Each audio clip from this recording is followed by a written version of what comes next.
ఆధ్యాత్మిక కేంద్రం తిరుమల తిరుపతి ఆలయం వల్ల రాష్ట్ర ప్రజలకు ఆధ్యాత్మిక ప్రయోజనాలు అందుతున్నాయని, అయితే స్థానిక ప్రజలకు కల్పించాల్సిన ప్రత్యేక అవకాశాలను ప్రస్తుత ప్రభుత్వం విస్మరిస్తుందని కాంగ్రెస్ పార్టీ మాజీ ఎంపీ చంద్రమోహన్ ఆరోపించారు.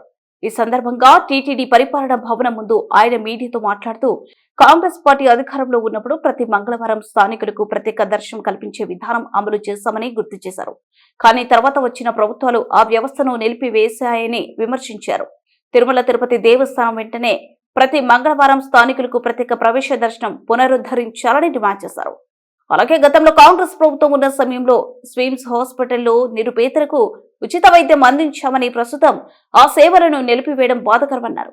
జగన్ ప్రభుత్వం తర్వాత ప్రస్తుతం చంద్రబాబు ప్రభుత్వం వచ్చిన తర్వాత కూడా ఈ సమస్య పరిష్కారం కాలేదన్నారు. వెంటనే నిరుపేదలకు స్విమ్స్ హాస్పిటల్లో ఉచిత చికిత్స పునరుద్ధరించాలని, తిరుమల తిరుపతి దేవస్థానం నిధుల ద్వారా ఆసుపత్రికి సహాయం చేయాలని సూచించారు.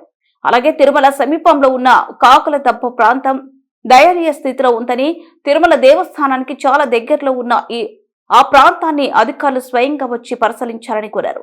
తిరుమలలో లడ్డు, నెయ్యి, ఇతర విషయాల గురించి మాట్లాడడానికి ముందు అక్కడ పరిస్థితులు చూడాలని ప్రభుత్వాన్ని సవాల్ చేశారు. మేము కాంగ్రెస్ పార్టీ అధికారంలో ఉన్నప్పుడు మంగళవారం దర్శనం ప్రత్యేకంగా స్థానికులకు ఇచ్చాం. దాన్ని ఆపేశారు జగన్, చంద్రబాబు ఇద్దరు. దీన్ని మేము ఖండిస్తున్నాం. వెంటనే ప్రతి మంగళవారం ప్రత్యేకంగా ప్రవేశ దర్శనం తిరుపతి వాసులకు ఇవ్వాలి, ఇచ్చి తీరాలి.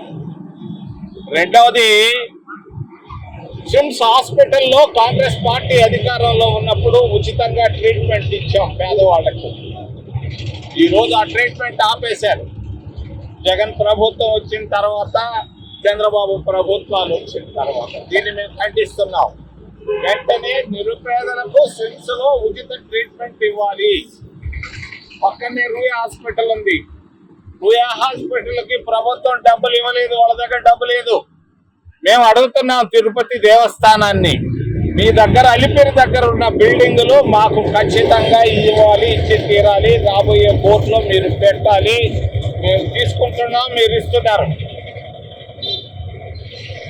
మరి చంద్రబాబు పరిపాలనకు ఒక ఉదాహరణ ఇస్తున్నా. కూటమి ప్రభుత్వం ఎలా పనిచేస్తుందనే దానికి నిన్నదే నేను తిరుమలకి వెళ్తే కాకుల దిబ్బ అని ఒకటి ఉంది. మీరు ఎవరు చూసి ఉండరు, మీరు నెమళ్ళ దిబ్బలు చూసి ఉంటారు. కాకుల దిబ్బ అని ఒకటి ఉంది. ఎక్కడ? తిరుమల తిరుపతి దేవస్థానానికి ఒక రాయి ఇసిరేసేంత దూరంలో. కూటమి ప్రభుత్వం మరి ముఖ్యంగా తిరుమల తిరుపతి దేవస్థానం పరిపాలనకు అది ఒక గొప్ప నిదర్శనం. కాకుల దిబ్బ పోయి చూడండి మీరంతా. నేను పోయి చూసి ఇచ్చాను. భయంకరంగా ఉంది.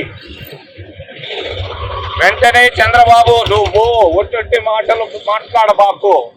వెన్న, నెయ్యి, లడ్డు, ముద్ద ఇవన్నీ వద్దు. కాకుల దిబ్బను వచ్చి చూడు. ఆఫీసర్లు పోయి వెంటనే చూడమని నేను డిమాండ్ చేస్తున్నా. మీరు ఎలా పని చేస్తున్నారో మీ పనితీరుకు అది ఒక నిదర్శనం.